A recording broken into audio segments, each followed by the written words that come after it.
No episódio de Retornos Excessivos, Jack e eu trazemos de volta Rob Arnott, fundador da Afiliados de Pesquisa. Rob fala sobre inflação, retornos de ativos, investimento em valor, impacto dos fluxos passivos e mais. Rob nos conta suas preocupações e otimismo sobre o futuro dos mercados. Olá, Rob. Muito obrigado por hoje. Feliz por estar aqui. Sempre apreciamos tê-lo conosco, conversando sobre a economia. Acho que muitos tópicos macroeconômicos estão na mente dos investidores, mas hoje faremos muito do mesmo que fizemos no passado. E algumas das coisas que eu acho que vamos discutir são onde talvez estejamos em relação à inflação e à economia. Vamos falar um pouco sobre investimento em valor, o impacto do investimento passivo no mercado. E provavelmente não seria um podcast de investimentos nos dias de hoje se não mencionássemos pelo menos a IA e víssemos qual é a sua opinião atual sobre isso. Mas vamos, talvez começar com a inflação. Então você sabe, a inflação diminuiu, mas ainda não está na meta do Fed. E parece haver uma divergência bastante ampla sobre onde as pessoas estão em relação ao cenário de não pouso, ao cenário de pouso duro, ao cenário de pouso suave, ou qualquer que seja o cenário. Então, qual é a sua opinião sobre isso agora? Claro. Bem, os preços de mercado são definidos com base em narrativas. Com base em conjunto de crenças, que é mantido pelo consenso que representa a visão consensual. E apostar em uma narrativa é uma completa perda de tempo. A razão para isso é muito simples. As narrativas geralmente são em grande parte verdadeiras, mas já estão 100% refletidas nos preços das ações. Portanto, apostar que a narrativa se tornará realidade é a mesma coisa que apostar em nada. Agora isso realmente entra em jogo em ambos os tópicos que você mencionou, inflação e a macroeconomia. A narrativa sobre a inflação é, ufa, ainda bem que isso acabou agora. Só precisamos esperar o Fed nos empurrar pela última milha e colocar tudo de volta sob controle e boss. A narrativa é em grande parte verdadeira. A inflação é verdadeira, muito mais contido. Voltou a um território sensato na faixa de 3 a 3,5. Ok, mas eu acho que é extremamente útil perguntar: onde está a assimetria? Agora, a inflação de equilíbrio de 10 anos. A diferença entre os rendimentos dos TIPS e os rendimentos dos títulos do Tesouro para o título de 10 anos está atualmente em 2,3%. Então, como eu penso sobre a assimetria lá? A taxa de inflação nos próximos 10 anos é mais provável de ser 1% abaixo disso ou 1% acima disso. 1,3 contra 3,3. Eu acho que se você perguntasse a 100 pessoas que entendem de mercados e da economia, provavelmente obteria 80 de 100 dizendo que, bem, 3,3 é mais provável do que 1,3. Então, isso é uma assimetria. Você pode ter parte do seu portfólio posicionada para se sair melhor em um regime de inflação elevada, em vez de um regime de inflação rapidamente em declínio, estabilizando-se em 2% nos próximos anos. A mesma assimetria pode ser observada na macroeconomia. A narrativa era: nossa, espero que não tenhamos uma desaceleração brusca. Para: nossa, estou me perguntando se teremos uma desaceleração suave. Para: nossa, acho que não haverá desaceleração. E se essa é a narrativa, então a questão é: em que direção a assimetria é mais provável? Agora, algumas variáveis macroeconômicas que são interessantes. O PMI está atualmente em seu pior quintil de todos os tempos. Os estoques estão em seu pior quintil de todos os tempos. A inclinação da curva de rendimento está invertida a um ponto que é o seu pior percentil de todos os tempos. E a taxa de variação do custo de capital, utilizando uma combinação de taxas de curto, intermediário e longo prazo, e usando uma combinação da taxa de variação de 2 a 3 anos, está na pior S-ilha da história. Portanto, custo de capital em alta, inversão da curva de rendimento, que historicamente é um preditor notavelmente bom de recessão, PMIs e estoques todos apresentando resultados ruins. Ok, então por que a economia está indo tão bem? É o consumidor. O consumidor está sustentando a economia. A maneira como gosto de pensar nisso é que, durante a pandemia, as pessoas adotaram a atitude de que poderiam gastar como se não houvesse amanhã, porque pode não haver amanhã. E esse padrão de comportamento persistiu muito tempo depois que a ameaça da pandemia diminuiu. E assim, ainda temos um consumo muito agressivo, uma vez que não há mais injeções de dinheiro nas contas bancárias das pessoas, uma vez que suas contas bancárias se esgotem, sempre há os cartões de crédito. Bem, esses estão, agora em níveis recordes, e, subindo, relativamente rápido. Então, em algum momento, você terá uma consequência. Nossa, eu não posso gastar mais porque nem consigo pegar mais emprestado. E a pergunta é: o consumidor vai reduzir os gastos antes que o resto da economia tenha a chance de se recuperar? Talvez sim, mas o consenso no mercado diz: não estou preocupado com isso. Isso não é realmente um problema. E assim, eu acho que há uma assimetria em ambos os casos. Não estou dizendo que o consenso está errado. Estou apenas dizendo que há uma assimetria em que o consenso tende a ser excessivamente otimista. E pouca atenção é dada à narrativa adversa, que não é altamente provável, mas também não é improvável, e o que é interessante é que tanto a inflação, que está mais alta por mais tempo do que o esperado, quanto uma economia que começa a desacelerar uma recessão, ambos apontam em direções semelhantes em termos de implicações de investimento. Primeiramente, ações e títulos tradicionais não se saem bem diante do aumento das expectativas de inflação.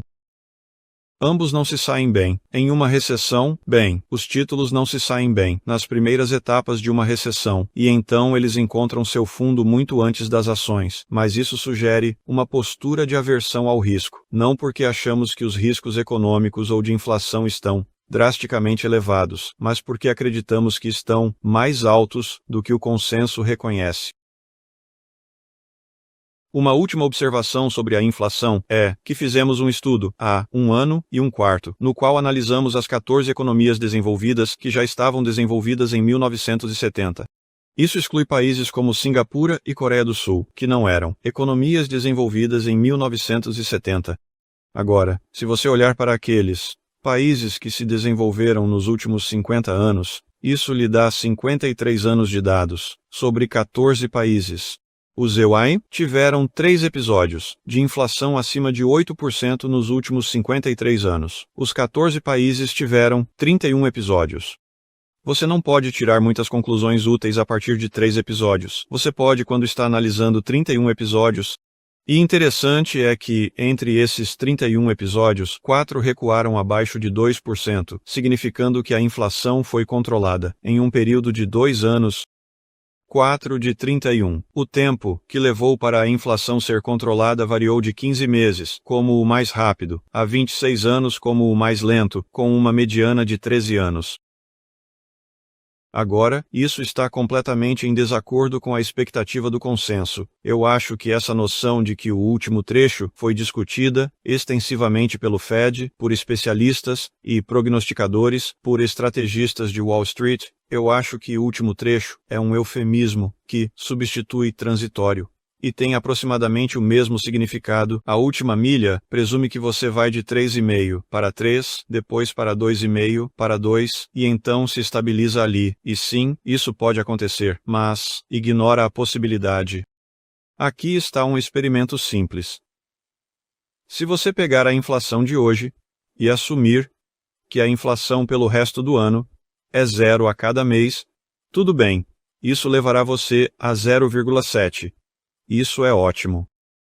Se você assumir que cada mês corresponde à média dos últimos 3 anos para a inflação, que é um pouco menos de 0,5% ao ano, você termina o ano com 5,6.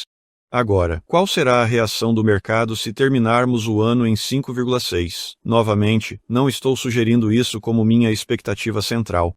Estou sugerindo que uma expectativa central, que será em torno de 3, ou um pouco menos, no final do ano tem risco assimétrico para cima. É muito mais provável que esteja acima, digamos, de 3,5 do que abaixo de 2. E a maioria das pessoas está ancorando nas 3 abaixo como a expectativa central. Portanto, há oportunidades. Nós colocaremos um link para esse artigo nas notas do programa, mas você se lembra do título para quem está ouvindo e não prontos para o computador? O mais recente eu acredito foi Ainda não abra o champanhe. Sim, bem. E eu acho que, no que diz respeito à inflação, é como pensar nos preços de alimentos e energia. Isso é apenas um comentário. Você sabe, não é como se esses preços tivessem subido e permanecido altos. Não é como se os preços caíram. O que as pessoas gastam no supermercado? A inflação quebrou.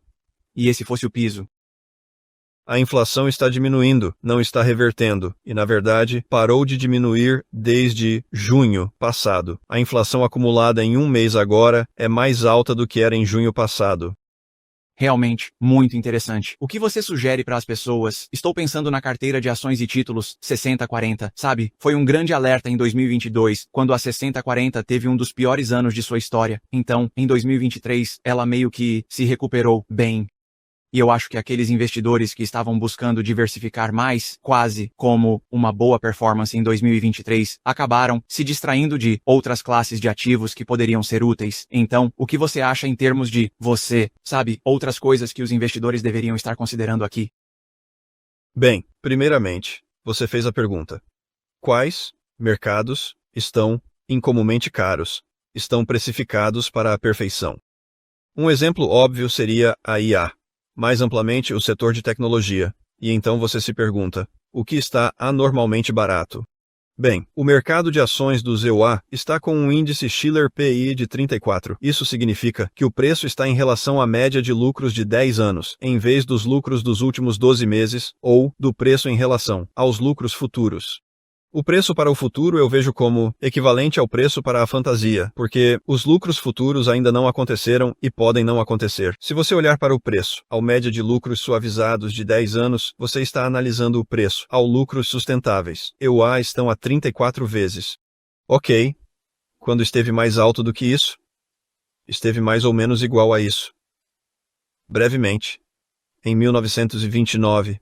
Tem sido claramente mais alto do que isso, cerca de 30% mais alto do que no pico da bolha tecnológica, e tem sido que é alto, sem precedentes na história, 2 vezes no último século. Isso é um pouco alarmante. Agora, vamos ampliar nossos horizontes e olhar para as economias desenvolvidas ao redor do mundo, fora dos ECAs, que estão a 18 vezes. Isso é um desconto de 40%. Isso é muito interessante. Exceto, espere um minuto, desenvolvidas fora dos ECAs, isso é Europa e Japão, e sabemos que eles têm problemas. Antes tinha urosclerose. Agora é esclerose do Japão. E em ambos os casos, a demografia não é exatamente favorável ao crescimento econômico rápido. Então, eles não deveriam ser negociados mais baratos do que os EUA, absolutamente. Deveriam ser negociados com um desconto de 40%. O rendimento de dividendos de uma ampla carteira EFA está acima de 3%. Nos EUA, cerca de 1,3%, é muito pequeno. Quando você olha para as avaliações relativas, fora dos EUA, é muito mais barato. A palavra é que quando os EUA pegam um resfriado, os mercados fora dos EUA pegam a gripe. Tudo bem? Isso, historicamente, é verdade. Mas a história em que isso era verdade se referia a mercados que já não estavam sendo negociados a um grande desconto em relação aos EUA. Também existem os mercados emergentes. Os mercados emergentes estão sendo negociados a 14 vezes seus lucros médios de 10 anos. E os mercados emergentes estão tão esticados em termos da comparação entre crescimento e valor quanto os EUA, o que significa que o valor dos mercados emergentes está a menos de 10 vezes os lucros. O índice fundamental, que introduzimos em 2004, tem uma forte inclinação para o valor. É melhor comparado com índices de valor negociado. A PE de 8 inclui ações de crescimento. Reescreve conforme pegada econômica. Comprar metade do PIB mundial por 8 vezes lucros. Bem, isso é bem legal, e assim eu olho para isso e penso que há alguns lugares interessantes para investir. Já me chamaram de urso permanente. Sou um pessimista. Pessimista é a palavra errada. Estou cauteloso em relação a mercados que estão muito valorizados e, na verdade, desinteressado nesses mercados, porque seu retorno a longo prazo não é muito bom. Não sou pessimista em relação a coisas que são baratas. Adoro coisas que são baratas. Quero perguntar a vocês sobre excelente ferramenta da Research Affiliates que analisa os retornos esperados ao longo de 7, 10 anos. Pode falar sobre o que ela diz agora. Quero dizer, é mais construtivo com títulos. Agora, mas não é tão bonito com ações. A ferramenta é o nosso site interativo de alocação de ativos. E em vez de fornecer o link, vou apenas dizer que se você usar o Google e digitar alocação de ativos interativa, a primeira coisa que aparecer que não é um anúncio de outra pessoa é essa ferramenta. Então, alocação de ativos interativa, ela fornece previsões de retornos de longo prazo para 130 classes de ativos diferentes ao redor do mundo e estamos fazendo melhorias que adicionarão 18 países adicionais antes do final do ano, o que agregará valor em relação ao crescimento para cada um desses mercados. Portanto, é uma ferramenta empolgante. Previsões. Quem foi que disse que prever é difícil, especialmente sobre o futuro? É difícil. Se alguém me perguntar qual será o retorno do S&P em 12 meses, eu não tenho a menor ideia, e qualquer um que diga que tem uma razão forte para acreditar que será X% provavelmente é um charlatão. Mas os retornos de 10 anos, na verdade, não são tão difíceis. Você começa com o rendimento, então você pergunta, quanto essa renda crescerá nos próximos 10 anos? Para os títulos, eles têm rendimento fixo, eles crescem a zero. Para os títulos de alto rendimento, eles encolherão, devido a inadimplências. Para as ações, crescerão com a inflação. Mais um pouco de crescimento real. Ao longo da história de longo prazo, o crescimento real dos dividendos e dos lucros em todo o mundo tende a ser de cerca de 1,5% ao ano, durante períodos muito longos. Portanto, o retorno de longo prazo para ações dos ERS é de 1,3% do rendimento, 1,5% do crescimento real, retorno real de 2,8%, mais 2,5% pela inflação chega a 5,3%.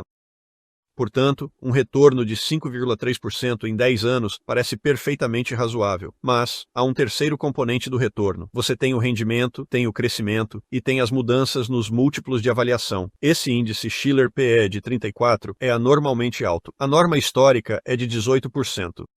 Acreditamos que, em uma economia mais madura como a nossa, com uma demografia envelhecida, algo em torno de 23 é mais provável de ser considerado normal.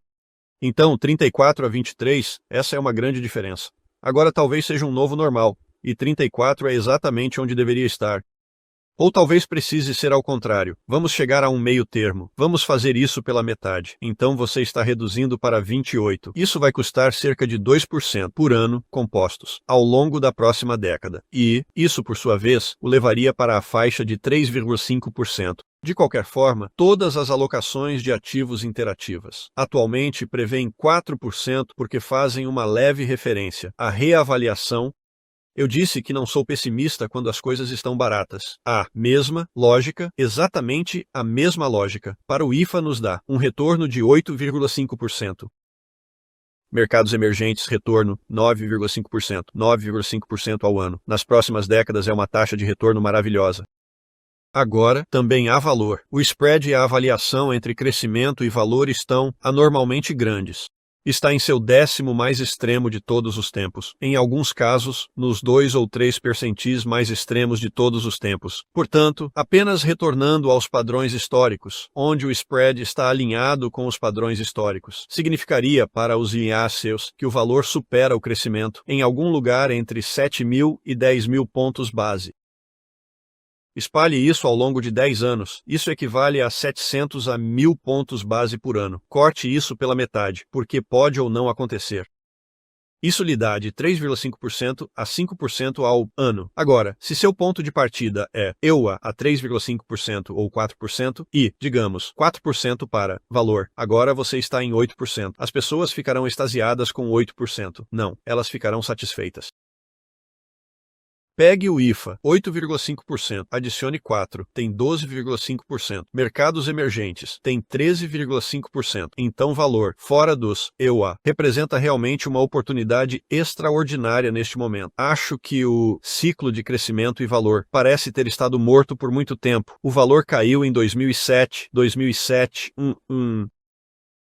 O mercado caiu durante a crise financeira global, recuperou-se significativamente após isso e, em seguida, foi lentamente piorando até 2018, quando caiu do penhasco proverbial e houve um colapso de valor de 2018 até meados de 2020. Não nos recuperamos muito desde aquele ponto. O Russell de meados de 2007 a meados de 2020 teve um desempenho inferior ao índice Russell 1000 em 37 pontos percentuais ou 3.700 pontos base. Ele ainda está 3.300 pontos base atrás. Portanto, o valor está, no momento, incrivelmente barato, mas o ciclo de crescimento do valor realmente existe. E, quando o valor está realmente barato, você tem um vento a favor para o valor, pois a reversão à média pode aumentar o efeito de valor já existente. Se você tem um risco elevado de inflação, o valor pode se sair muito bem. Então, e se você tiver uma economia em desaceleração, proteger a desvalorização. Portanto, vejo muitas oportunidades. Interessantes até. Elas não estão onde todos estão investindo seu dinheiro. A ideia de que a reversão à média desacelerou e que os investidores de valor precisam alongar seu prazo, coisas estão causando fluxos no mercado. Você acha que há algo nisso? Precisamos enfrentar dificuldades para sermos investidores de valor fundamental. Acho que há definitivamente verdade nisso. Acho que uma das principais forças em ação aqui é a movimentação em direção à indexação, que é uma força muito poderosa nos mercados atualmente. Se o dinheiro vai de portfólios não indexados para portfólios indexados, muito do dinheiro não se move, porque o índice possui o mercado, mas na verdade ele possui a maior parte do mercado. O que acontece é que os não membros do índice são vendidos e os membros do índice são comprados. Assim, a cada $100 que vão para um fundo indexado, cerca de $80 permanecem mais ou menos onde estão, pois o índice abrange 80% do mercado e cerca de 20% do portfólio se move de não membros para membros. Bem, isso eleva a avaliação relativa para os membros. E vimos que há apenas 2 semanas, o S&P cometeu um erro. Eles relataram uma lista de ativos para um índice de dividendos de nicho restrito que mantém, mas que não incluía uma das ações que deveria estar no índice. E assim, os rastreadores de índice para essa estratégia, e esses não são grandes rastreadores de índice, porque é um índice de nicho. Na verdade, foi o contrário. Eles adicionaram uma ação à lista que não deveria estar lá. Dias depois, eles perceberam seu erro e retiraram. A ação foi de 84 para 90 e depois voltou para 84. Isso representa um movimento de mais de 7% para um pequeno índice de nicho, estritamente porque a ação foi adicionada e depois removida, e isso é uma grande reviravolta. Assim, o spread e a avaliação para membros em comparação com não membros dos grandes índices como o S&P e o Russell são muito maiores. Pela nossa medida, está na faixa de 30% a 50%. A filiação tem suas vantagens. Você vale mais se for um membro. E isso, por sua vez, com o fluxo de dinheiro para fundos indexados, pode pressionar os investidores. A avaliação dessas empresas aumenta. Uma avaliação mais alta indica retornos futuros menores. Você está mais concentrado em antecipar o retorno no aumento do preço. Portanto, os não-membros devem ter retornos futuros de longo prazo mais altos do que os membros do índice. Mas isso é mais do que compensado pelo fluxo de dinheiro para os índices, desde que esse fluxo seja suficiente para empurrar os preços cada vez mais para cima. Então, essa é uma maneira longa de dizer que este ciclo de valor, este ciclo antivalor de 2007 a 2020, foi indiscutivelmente aumentado pelo fluxo de dinheiro para fundos indexados. Aumentou de forma significativa. Em algum momento, essa pressão. Se o fluxo de dinheiro não for suficiente para manter uma ação bem acima do nível que teria como um não-membro, então há a pressão de reversão à média para baixo, além da pressão para cima das ações mais baratas, sendo precificadas para lhe dar um retorno futuro mais alto. E o valor tem a chance de voltar. Em 2000, o spread entre crescimento e valor se tornou o maior da história. Spread que foi superado brevemente em 2020. Mas o valor voltou com força entre 2000 e 2007. O valor superou o crescimento em mais de 10.000 pontos base, mais de 100 pontos percentuais em 7 anos. Uma performance extraordinária. Não é impossível que possamos ver um rebound semelhante, em valor em relação ao crescimento nos próximos anos. Não estou prevendo isso, estou apenas dizendo que essa é uma possibilidade atípica que pode acontecer. A possibilidade oposta de o valor ter um desempenho inferior, em 10.000 pontos base me parece É extremamente implausível. Como você pensa sobre o timing com um fator como o valor? Sabemos que isso pode ser uma oportunidade para investidores de longo prazo, já que o valor está barato assim, mas também sabemos que você vai passar por muita dor e muito tempo para chegar lá. Então, o que você acha? Como você acha que os investidores deveriam pensar sobre essa ideia de timing e a capacidade de adicionar a um fator como o valor quando está barato? Bem, a maioria das pessoas pensa nisso em termos de, esses são ações de valor por uma razão, são empresas ruins com perspectivas ruins e grandes obstáculos, e isso é verdade, e é por isso que elas estão baratas. Ser um investidor contrarian significa comprar o que está fora de favor, o que não é amado, e comprar o que não é amado é inerentemente desconfortável e tem um aspecto adicional muito especial de desconforto.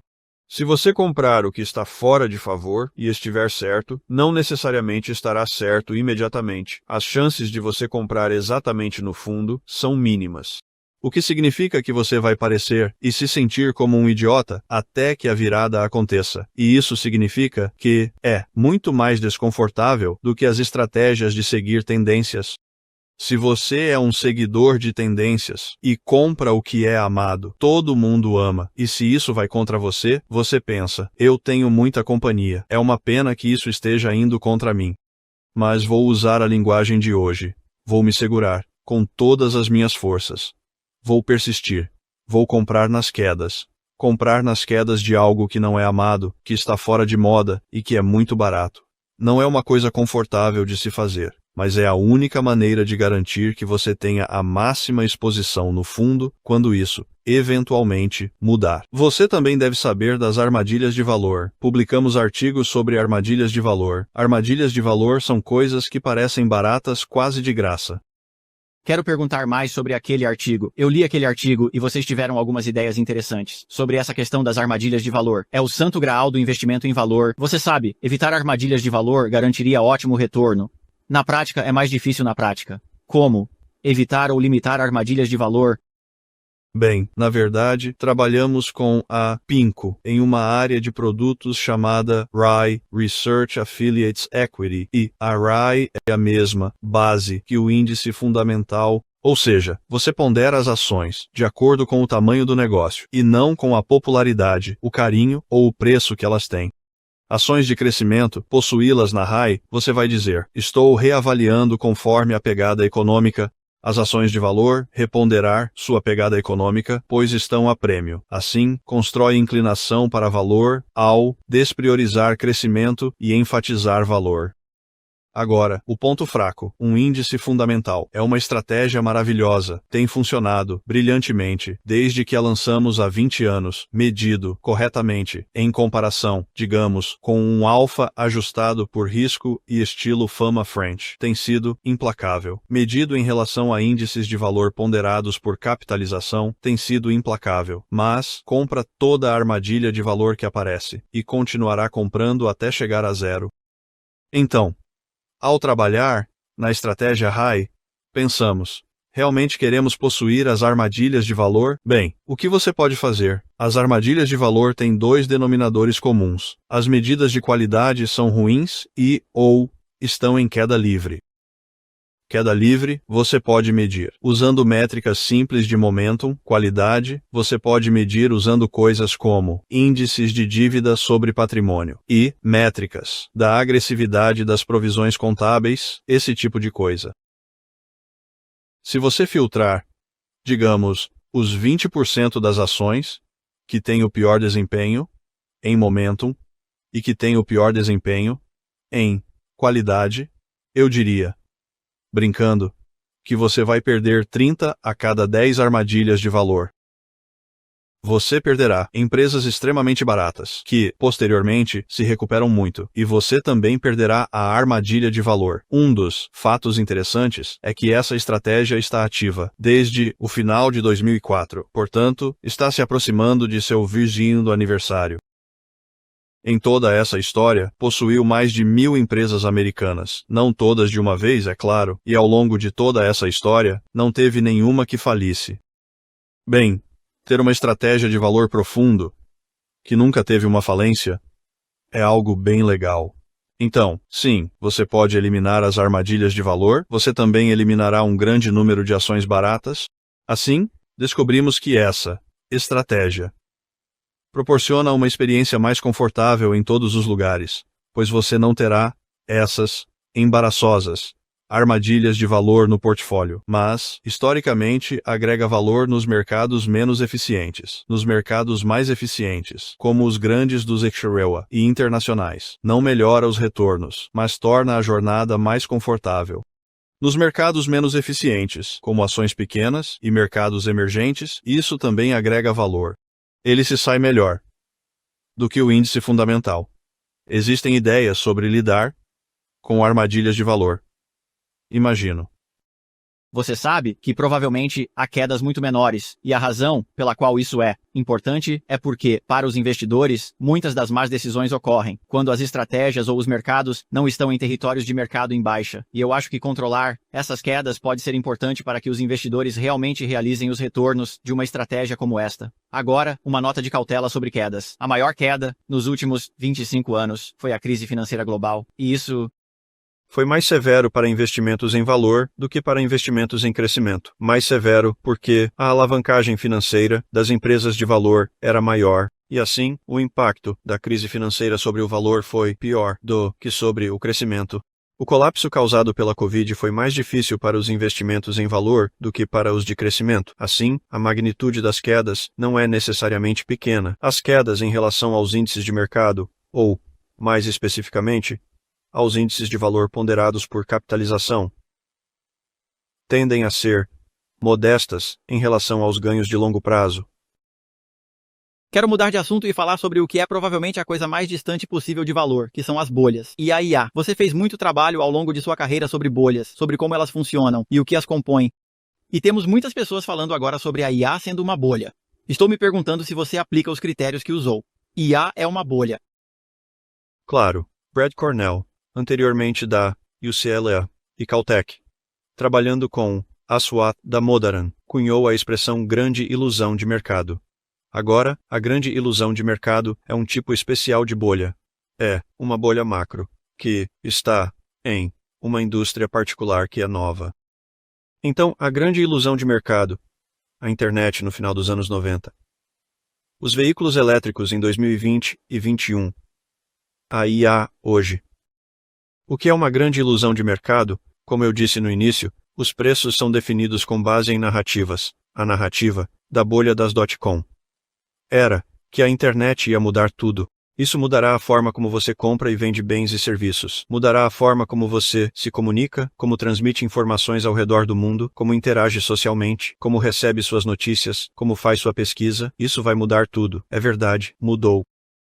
A narrativa continuou dizendo que esses são os jogadores dominantes no mundo da internet e das empresas de tecnologia, e que eles serão os jogadores dominantes em 10 anos. Não é bem assim. Os disruptores são desafiados. A outra parte da narrativa que não era verdadeira era que tudo isso iria acontecer muito rápido. Quanto nossa dependência da internet mudou entre 2000 e 2005. Muito. 2000 e 2005. Muita coisa acontece. De 2005 a 2010, não muita coisa. De 2010 a 2015, não muita coisa. De 2000 a 2015, oh meu Deus, sim, é um efeito cumulativo. Leva tempo. Então, Brad Cornell e eu escrevemos um artigo, sugerindo que os veículos elétricos eram uma grande bolha.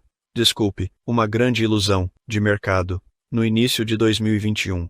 Havia 9 especialistas em veículos elétricos, empresas que fabricavam apenas veículos elétricos, e a Tesla, na época, estava avaliada em 24 vezes as vendas. Isso é um múltiplo enorme. Esqueça as razões preço-lucro. 24 vezes as vendas. E a Tesla foi a segunda empresa mais barata, entre as 9 empresas, com base na relação preço sobre vendas. Foi até precificado em mais de 10 mil vezes as vendas anuais, porque suas vendas estavam perto de zero. E, assim, dissemos, isso parece uma grande ilusão de mercado. Novamente, não que os veículos elétricos, não que haja algo de errado com os veículos elétricos, não que eles não sejam um grande mercado que está a caminho e que vai mudar o mundo. Mas a noção de que esses disruptores não seriam posteriormente desafiados foi um pouco ingênua. E a ideia de que isso aconteceria da noite para o dia foi bastante ingênua. E assim, o resultado disso é que as 9 empresas, todas elas tiveram um desempenho inferior ao dos S&Ps e esse desempenho foi de 15% a 99% abaixo, quase em exata proporção ao seu índice preço sobre vendas inicial. Agora nós, em setembro, apresentamos outro artigo no qual sugerimos que a IA da NVIDIA, o artigo era sobre a NVIDIA e a IA, uma revolução. Desculpe, um avanço ou bolha, e nossa conclusão foi que é ambas as coisas, como costuma acontecer. É um avanço. Com certeza. Vai mudar o mundo como o conhecemos. E muito. Mas a narrativa é que esses são os jogadores que dominam esta indústria. Eles ainda serão dominantes em 10 anos. Os disruptores não serão desestabilizados, e essa mudança vai acontecer de forma surpreendentemente rápida. Portanto, as partes dessa narrativa que são duvidosas são a taxa de mudança na adoção da IA e a possibilidade de que disruptores sejam desestabilizados. Assim, à medida que olhamos para todo esse panorama, a IA vai mudar tudo. Sim, ela vai deslocar milhões de empregos. Vocês não são necessários. Eu não sou necessário se a IA assumir nosso trabalho. Mas eu disse, na nossa reunião de antigos colaboradores há cerca de um ano, falei com toda a empresa e disse: nenhuma pessoa aqui está em risco de perder seu emprego para a IA. Você está seguro, não há risco, você pode perder seu emprego para quem usar IA melhor. Então comece a agir, aprenda a usá-la e aprenda a fazer com que ela potencialize seu tempo e esforços. E foi uma reação interessante, mas a IA vai mudar tudo. Alguns exemplos interessantes. Nos primeiros dias do ChatGPT, eu pedi que ele escrevesse uma história infantil para dormir com valentes cavaleiros e unicórnios. E ele escreveu uma pequena história de ninar de 500 palavras que qualquer autor de livros infantis teria orgulho de assinar. Era linda, era doce, era elegante e cativou a atenção. Isso foi feito em cerca de 5 segundos, por um computador. Legal. Em seguida pedi para ele fazer uma breve biografia sobre mim. E eu não sabia que me formei com um MBA na Universidade de Chicago e comecei minha carreira na Goldman Sachs, mas acho que devo me importar. Então, isso inventa coisas. Eu estava recentemente refletindo sobre o famoso livro de Sun Tzu, A Arte da Guerra, e eu não o lia há décadas. E assim eu perguntei ao ChatGPT, escreva-me um resumo, com 2.000 palavras ou menos, de A Arte da Guerra de Sun Tzu. E escreveu menos de 1.000 palavras, e foi sucinto, e foi completo, e refletiu perfeitamente minhas recordações. E foi tão bom que eu circulei para toda a minha equipe de gestão e disse: eu sei que a maioria de vocês não teve tempo de ler A Arte da Guerra, mas é útil. Aqui está uma sinopse que eu acho simplesmente brilhante, e foi escrita por ChatGPT. Como você acha que a IA muda nosso negócio? Se olharmos para 10 anos no futuro, você acha que precisaremos de muito menos analistas em Wall Street, pois um analista será capaz de fazer o trabalho de 10. Isso muda a indústria de gestão de investimentos. Bem, certamente qualquer analista de Wall Street que não esteja se aprofundando em como isso pode alavancar meu tempo é um idiota. E as pessoas na comunidade de programação falam sobre estar sobrecarregadas de trabalho. Agora, isso é mais uma lenda urbana do que realidade, mas existe, onde alguém tem um emprego em tempo integral, como o programador trabalha de casa e percebe, ok, estou trabalhando de casa, preciso de outro emprego em tempo integral, que legal é isso, posso conseguir 2 salários e vou usar a IA para fazer um rascunho dos meus programas de computador e depois vou revisar, garantir que funcione e fazer as edições finais, e meu Deus, isso está indo tão bem. Posso conseguir um 3º emprego e um 4º emprego. Eu não ouvi falar de ninguém com mais de 4, mas você sabe, se você é um programador e ganha o que quer que os programadores ganhem hoje em dia, ganhar 4 vezes isso significa que você ganha consideravelmente mais do que o chefe de TI da sua empresa. E ninguém precisa saber que você tem 4 empregos. Tudo bem, como eu disse, isso é mais uma lenda urbana do que realidade, mas realmente existe. E esse é um belo exemplo de como aproveitar seu tempo. Analistas financeiros podem fazer o mesmo. Eu gostaria de observar que o As pessoas gostam de trabalhar com pessoas. Eu estava falando com nossos grandes clientes que possuem uma plataforma de fundos mútuos. Não pedi permissão a eles com antecedência, mas eles têm um portfólio modelo, e você pode optar por investir $1 milhão no portfólio modelo, ou pode optar por ter um consultor financeiro que lhe diga onde investir, e o portfólio modelo custa metade do preço. E não te dá uma conversa quando os mercados estão fora de controle, mas ele tem um desempenho melhor. Desempenhou melhor durante a crise financeira, desempenhou melhor durante a crise da Covid, e as pessoas estavam resgatando do portfólio modelo da crise financeira no pós-Covid, mas eles não estavam resgatando dos consultores financeiros que estavam tendo um desempenho pior. O que é realmente interessante, as pessoas gostam de conversar com pessoas. Então, eu não vejo a IA substituindo pessoas, eu vejo a IA, ou pelo menos não na próxima década, eu vejo a IA aproveitando nossas capacidades. Agora, há certas áreas. Se você está falando de artes gráficas, a IA pode fazer artes gráficas incríveis. Se você é um artista gráfico, pode aumentar sua produtividade 10 vezes facilmente usando IA. E, da mesma forma, à medida que os veículos autônomos superam sua fase inicial de aprendizado, a noção de, ok, eu preciso ir para o trabalho, toco no iPhone, na versão mais recente do piloto automático do Uber. Que tipo de carro você quer que te leve? Um compacto, ou até um de luxo. Clique no que você deseja.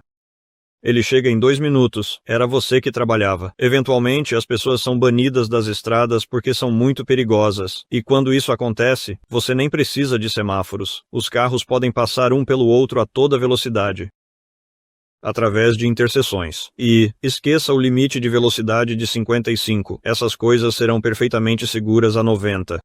Então você vai acabar com veículos autônomos que simplesmente revolucionam o transporte. Eu estava em um Uber há cerca de 6 meses e disse, você está pronto para veículos autônomos. E o cara disse, o que você quer dizer? Eu disse, carros que dirigem sozinhos. E ele disse, bem, eu não usaria esses. Ele disse, mas seus clientes usariam. E esses carros não precisam de um motorista. E ele disse, bem, quando isso vai acontecer? Eu disse, 5 ou 10 anos. Ele disse, vou estar fazendo outra coisa até lá. O que é uma ótima atitude em relação a tudo isso. Eu perguntei ao ChatGPT, então fiz a pergunta, quem é Rob Arnott e quais são suas maiores conquistas? E eu acho que ele remove as informações sobre Goldman e as coisas que estavam erradas. Acho que é um resumo bastante preciso, mas o que eu acho interessante é, e o que eu gostaria que você comentasse, é que diz que você publicou mais de 100 artigos acadêmicos. Eu não sei se esse número é preciso, são cerca de 150, ok. E onde eu queria chegar com isso é sobre afiliados de pesquisa, e uma ênfase. E cultura de pesquisa tão profundas. E apenas fale sobre a importância disso para você e para a empresa, e um pouco sobre qual é o seu sistema de crenças lá. Essa é uma pergunta realmente sutil. A IA não é nova. Eu estava trabalhando com redes neurais na década de 80. Eles não funcionaram muito bem, então não passei muito tempo nisso. Mas a IA já existe há muito tempo. Negociantes de alta frequência. Quase todo o trabalho de negociação de alta frequência, HFT, é feito com IA. Portanto, é um computador competindo contra outro computador fazendo HFT. A IA é extremamente dependente de dados. Se você tiver milhares de amostras de dados, a IA é inútil. Se você tem milhões, a IA começa a ser útil. Se você tem bilhões ou trilhões, agora você está falando sério. É aí que a IA pode superar os humanos. A negociação de alta frequência, HFT, depende fortemente da IA. Você tem bilhões de amostras de dados. E assim, quando o spread de compra e venda está aqui, o computador pode dizer, eu acho que o próximo movimento subirá. Se alguém vender, entro no spread e compro por mais porque acho que o próximo movimento vai ser para cima. E é acertado com frequência suficiente para criar um motor de alfa robusto. E é uma situação vantajosa para ambos. Se eu sou o vendedor, alguém está me oferecendo uma proposta melhor do que eu teria sem as pessoas de HFT, mas isso é a curto prazo.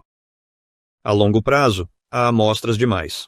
E é aí que o método científico clássico entra em cena. E eu digo método científico clássico, porque o método científico está muito distorcido. No mundo, Anthony Fauci disse: "Eu sou a ciência." Ele realmente disse isso. Não, a ciência consiste em começar com uma hipótese e usar dados para testá-la. E, muito importante, tente provar que você está errado. Uma das críticas mais contundentes na ciência é que sua ideia é infalsificável.